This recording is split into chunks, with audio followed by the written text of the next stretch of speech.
Fala galera, tudo bem? Meu nome é Victor Tupã e eu tô aqui para te ensinar tudo o que você precisa saber de essencial para a sua prova. Na aula passada eu falei para você sobre função quadrática. Aqui eu vou falar para você sobre o gráfico da função quadrática. Mas antes de começar eu quero te lembrar, no meu site você encontra várias listas de exercícios sobre todos esses assuntos que a gente está estudando. E é de graça, é só ir lá e baixar. Vai lá e complementa seu estudo usando essas listas que eu acho que isso vai te ajudar demais. Então voltando aqui para essa parte do gráfico da função quadrática, a gente precisa pensar o seguinte: o gráfico da função quadrática ele é uma parábola com um eixo de simetria perpendicular ao eixo x, eixo das abscissas. Lembra que eu falei para você esse nome? Então olha só, como que funciona isso? Dado f de x igual a ax2 mais bx mais c, ela terá a concavidade voltada para cima quando a maior que zero e para baixo quando b menor que quando a menor que zero. Como assim? Aqui eu tenho uma parábola com a concavidade voltada para cima. Aqui eu tenho uma parábola com a concavidade voltada para baixo. Eu gosto de pensar aqui, ó, a maior que zero, ok? E aqui a menor que zero. Então uma maneira de você pensar de forma que isso vai te ajudar é o seguinte: quando o a for maior que zero, você vai ter aqui, ó, uma carinha feliz, tá vendo? Uma carinha feliz. Quando o a for menor que zero, você vai ter aqui, ó, uma carinha triste. Valor negativo, carinha triste. Valor positivo, carinha feliz. Tudo bem essa parte? Então aqui dos gráficos a gente ainda tem uma coisa importante, a ideia dos pontos notáveis, como a gente fez na função afim.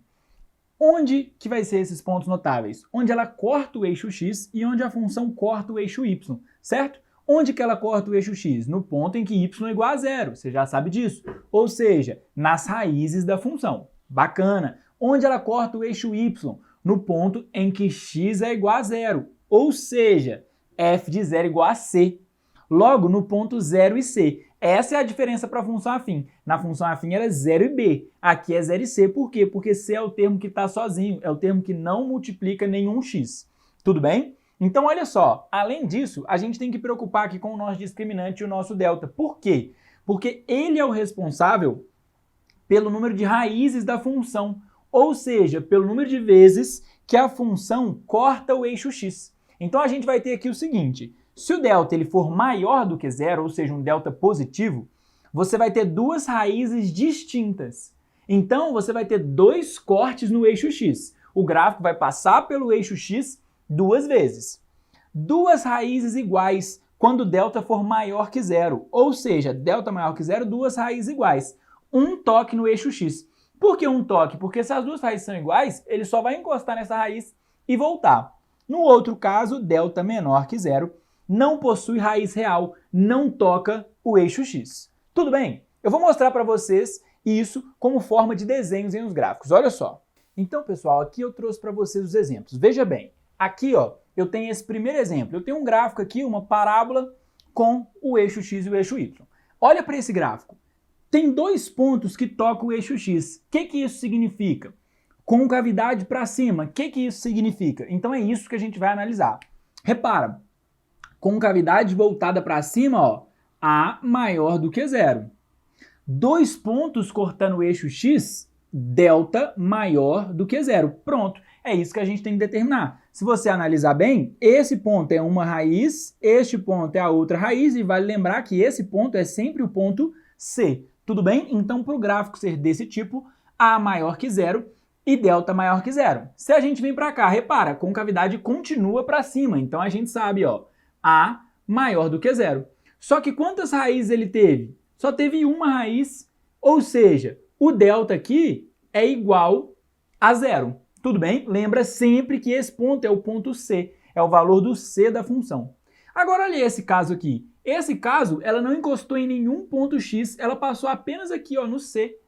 Claro, você percebe que ela é a maior do que zero, mas você percebe também que o delta, nesse caso, é menor do que zero, ou seja, ela não encosta aqui no eixo x. Tudo bem? Então, esses três casos aqui, a gente analisou os casos em que o a é maior que zero e o delta pode ser maior, igual ou menor. A gente ainda consegue ver essas situações aqui de baixo, em que, nesse caso, eu tenho duas raízes, mas a minha concavidade é para baixo, ou seja, o a aqui ele é menor do que zero. E o delta é maior do que zero. Tudo bem? Então o A é menor do que zero e o delta é maior do que zero porque tem duas raízes aqui de novo. Essa é a raiz 1, essa a raiz 2 e esse pontinho é o pontinho C.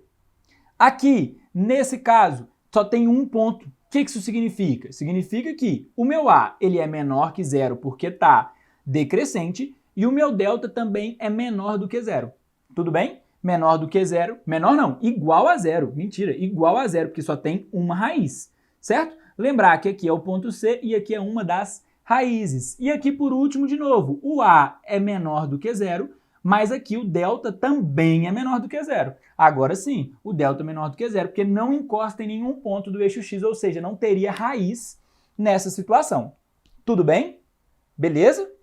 Bom, pessoal, terminamos aqui mais uma aula de função quadrática, em que eu falei com vocês sobre os gráficos da função quadrática. Na nossa próxima aula, eu vou falar sobre problemas de máximos e mínimos, também da função quadrática. Então, se você gostou, não esquece, tem que curtir, compartilhar e enviar para os amigos. Também tem que lembrar de se inscrever, porque só assim você vai receber todos os meus vídeos lá no seu canal. Muito obrigado, valeu!